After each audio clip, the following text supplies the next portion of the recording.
The ballroom glittered with wealth, chandeliers glowing, violins tuning, laughter echoing off marble walls. Then came her voice. "Oh, come on, let's make this fun. Let the janitor play for us." Dozens of eyes turned toward Malik Washington, the black janitor who just finished mopping near the stage. His hands froze around the mop handle. He thought she was joking.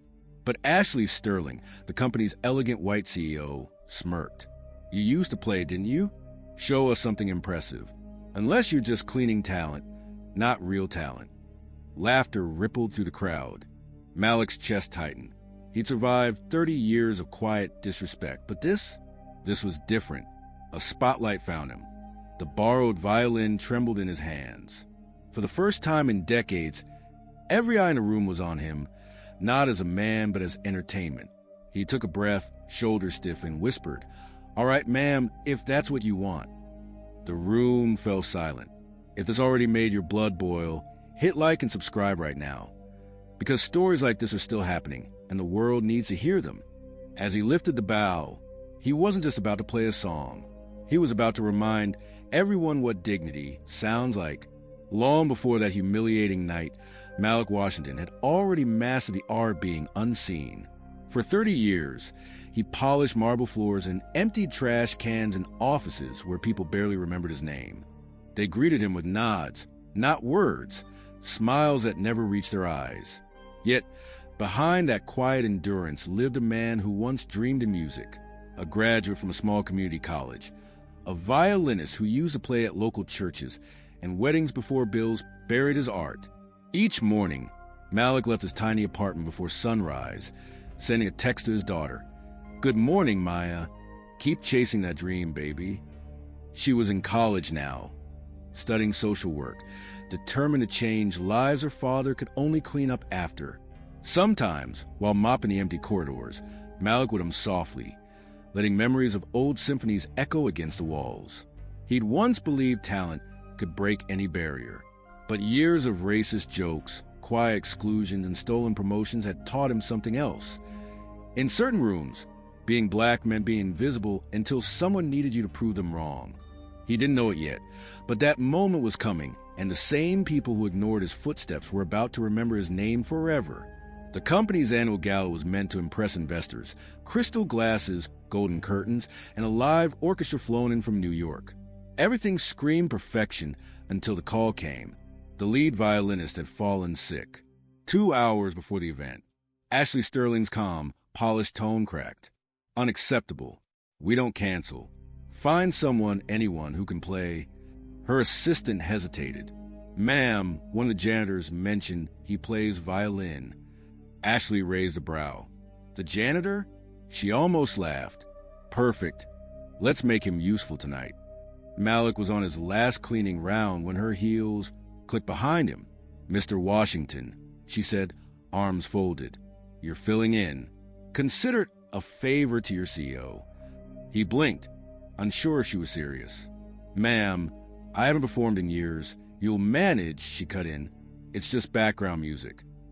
The humiliation burned deeper than any insult, but Malik's quiet dignity stayed intact. "Yes, ma'am," he replied softly. "I'll do my best." As the stage lights came on and guests began to pour in, Malik stood behind the curtain, holding a borrowed violin, one that probably cost more than his car. He wasn't sure if he'd survive this night, but deep down he felt something awaken in his hands again. If this happened right in front of you, what would you do? Tell me in the comments. I read every one. And if you want justice as much as I do, hit subscribe. The ballroom went silent as Malik stepped into the light. He looked out at a sea of expensive dresses and forced smiles. Ashley Sterling sat in the front row, her chin high, waiting to be entertained by the man who scrubbed her floors. Malik lifted the violin. For a brief second, his hands shook, then memory took over. The first note cut through the air like lightning. Soft at first, trembling, then steady, then powerful. Every chord told a story. Years of silence, of swallowed pride, of dreams buried under work boots. The laughter faded. The crowd leaned forward. Even Ashley's smirk began to crumble as the music grew, filling every inch of that golden hall. Tears welled in eyes that had looked down on him for decades. By the time the final note rang out, there was only stunned silence, then thunderous applause. Malik lowered a bow, chest rising, eyes wet. For the first time in his life, the room saw him not as a janitor, but as the man he'd always been. Ashley Sterling stood frozen, her applause delayed by guilt rather than pride. The same man she'd mocked minutes ago had just silenced 100 wealthy guests with pure talent. Every face in the room told her the truth. She'd been exposed. She tried to smile, but her voice trembled as she approached the stage. "Mr. Washington, that was extraordinary. I had no idea." Malik nodded politely, his voice calm. "Most people never ask, ma'am." The words hit harder than any accusation. A whisper spread across the tables.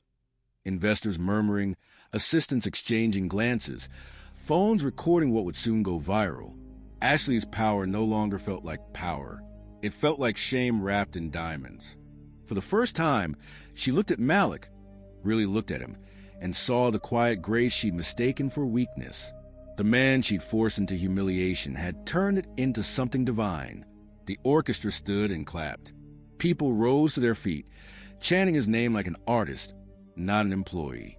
Ashley's eyes filled with tears she couldn't hide. That night, every guest would remember performance, but she would remember the mirror it held up to her soul. The next morning, Malik returned to work as usual. Same gray uniform, same mop, same quiet smile. But the world had shifted overnight. The video from the gala had gone viral. Millions of views, headlines calling him the janitor who played his way into history. When Ashley Sterling arrived, she didn't walk past him this time. "Mr. Washington," she said softly, her tone stripped of arrogance. "I owe you more than an apology." He paused, hands resting on the mop handle. "Respect is enough, ma'am. That's all I ever wanted." But she shook her head. "Respect is the beginning. I want to make things right." She handed him a folder. "Director of Cultural Engagement.